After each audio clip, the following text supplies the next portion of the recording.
Shalom, perkenalkanlah kami sharing Kejadian pasal 19. Introduction. Malaikat Tuhan menyelamatkan Lot dari Sodom dan menghancurkan kota itu. Tetapi kehidupan Lot tetap menjadi tragedi yang memalukan. Reflection. Lot menunjukkan kepahitan akibat kemunduran. Petrus memberitahu kita bahwa Lot adalah pria yang saleh, tetapi dia mengambil langkah secara perlahan ke dalam keduniawian.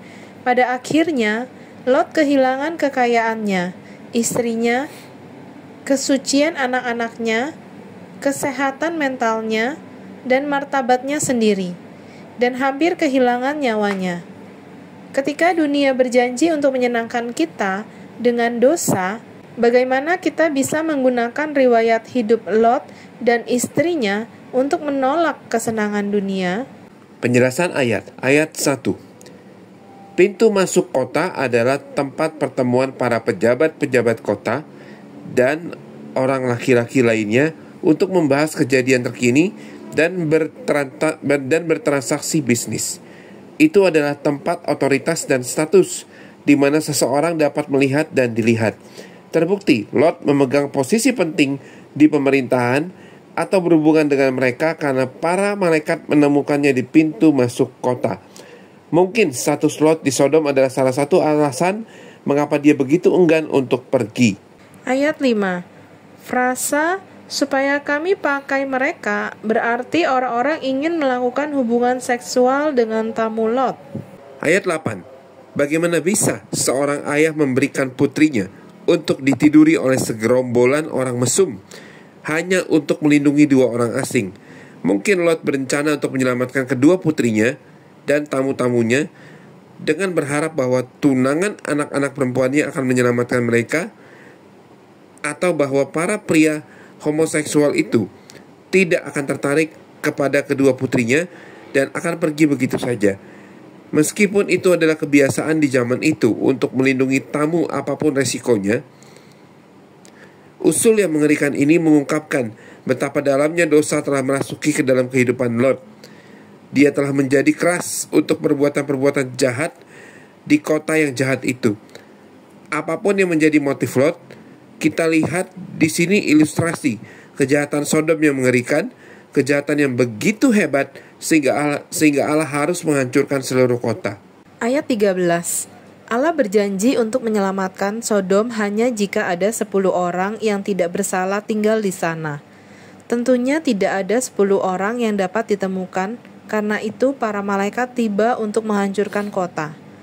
Bukti arkeologi menunjukkan peradaban maju di daerah ini pada masa Abraham.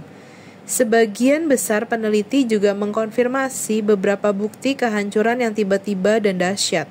Saat ini banyak pendapat luas yang mengatakan bahwa kota itu terkubur di bawah permukaan air, di sebelah selatan Laut Mati.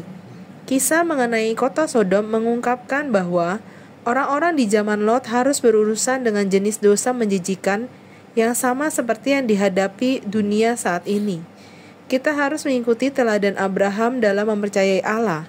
Imannya yang tanpa pamrih bertolak belakang dengan orang-orang Sodom yang memuliakan diri.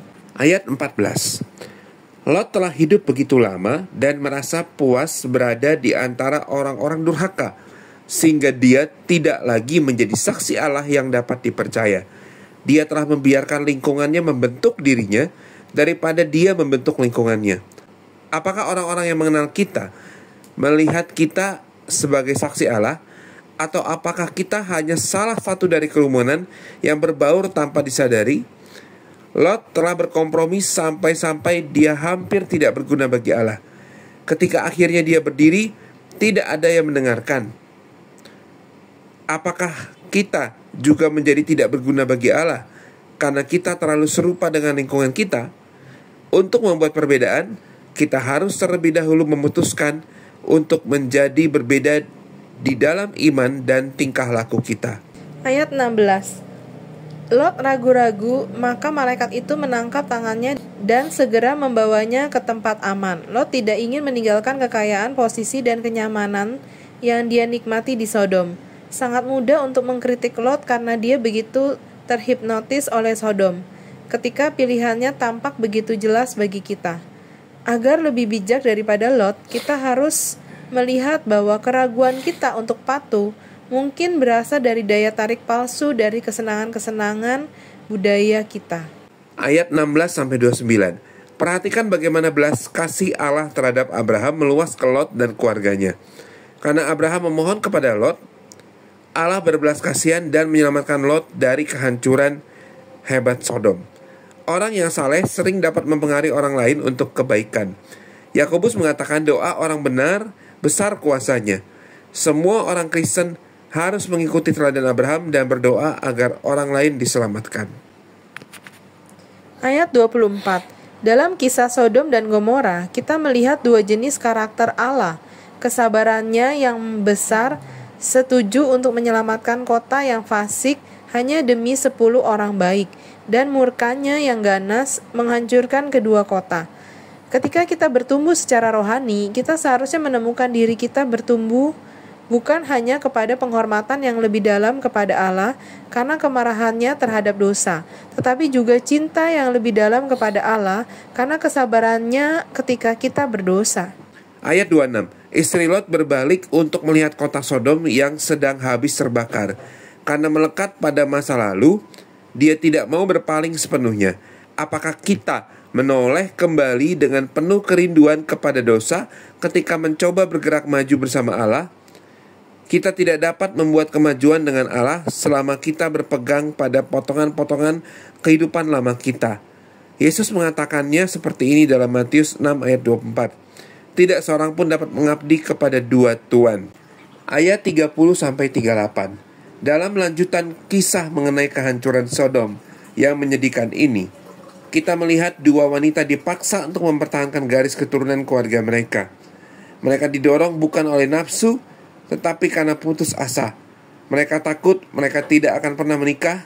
Kecenderungan Lot untuk berkompromi dan penolakan untuk bertindak mencapai puncaknya. Lot seharusnya menemukan calon yang tepat untuk anak-anaknya jauh sebelum ini. Keluarga Abraham tidak jauh dari mereka. Sekarang kedua putrinya melakukan incest, hubungan seks di antara saudara kandung, menunjukkan penerimaan mereka terhadap standar moral Sodom. Kita cenderung berbuat dosa ketika kita putus asa karena apa yang kita rasa harus kita miliki. Ayat 30-38. Mengapa Alkitab tidak secara terbuka mengutuk kakak beradik ini atas apa yang mereka lakukan? Dalam banyak kasus, Alkitab tidak menilai orang atas tindakan mereka. Alkitab hanya melaporkan kejadian. Namun, incest jelas dikutuk di bagian lain dalam Alkitab. Mungkin, akibat dari tindakan mereka, Moab dan Amon menjadi musuh Israel. Adalah cara Allah untuk menghukum dosa mereka. Ayat 37-38. Moab dan Ben Ami adalah hasil dari hubungan incest. Mereka menjadi ayah dari dua musuh terbesar Israel, Moab dan Amon. Bangsa-bangsa ini menetap di timur sungai Yordan, dan Israel tidak pernah menaklukkan mereka karena koneksi keluarga. Musa dilarang menyerang mereka. Rut, nenek buyut Daud, dan seorang leluhur Yesus berasal dari Moab.